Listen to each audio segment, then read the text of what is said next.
Bonjour à tous, bienvenue dans le cours d'Olivier Sauret et bienvenue dans notre univers. Jetons un premier coup d'œil autour de nous. Notre univers, c'est d'abord de la matière. Découvrons, observons et modélisons la matière qui nous entoure. Aujourd'hui, nous allons parler des transformations de la matière, simplement à notre échelle. L'objectif sera de savoir écrire un bilan macroscopique d'une transformation de matière. On va commencer avec la combustion du fer. Donc ici on a de la laine de fer qui va être enflammée et on va suivre ce qui se passe. On accélère un petit peu la vidéo.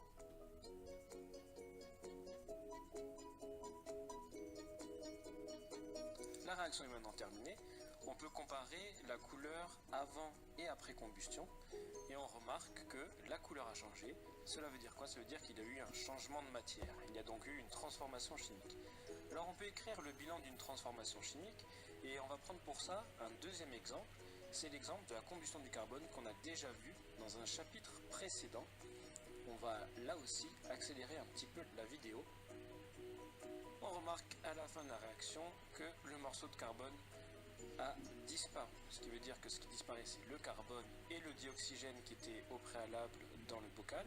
Et ce qui apparaît, c'est le dioxyde de carbone. Alors le bilan, il va reprendre tout ça, tout simplement en expliquant que le carbone plus le dioxygène forment le dioxyde de carbone. À gauche de la flèche, on retrouve les réactifs et à droite de la flèche, on retrouvera les produits.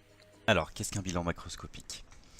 Du coup, si on reprend l'exemple de la combustion du carbone, on a écrit carbone plus dioxygène, flèche, dioxyde de carbone.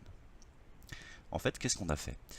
On a mis à gauche de la flèche les réactifs, qui sont les matières qui sont consommées au cours de la transformation chimique.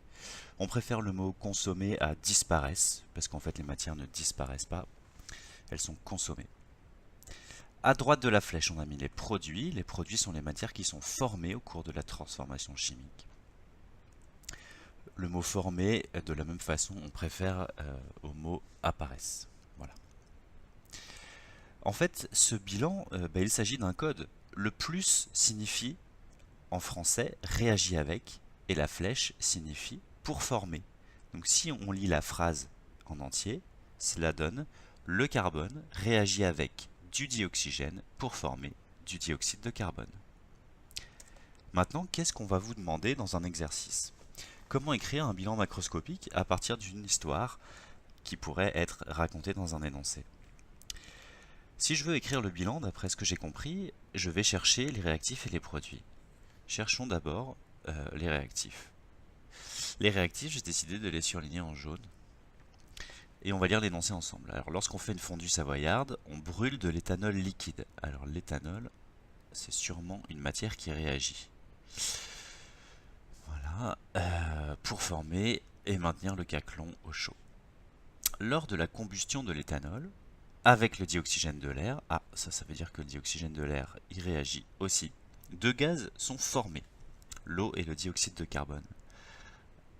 Alors, une fois que j'ai les réactifs, je cherche les produits et d'après ce que j'ai lu, on va changer de couleur pour surligner. On va prendre par exemple du vert.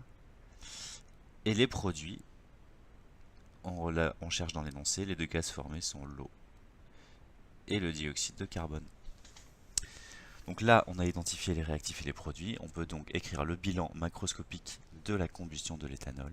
Éthanol plus dioxygène forme de l'eau et du dioxyde de carbone. On a bien mis les réactifs à gauche et les produits à droite.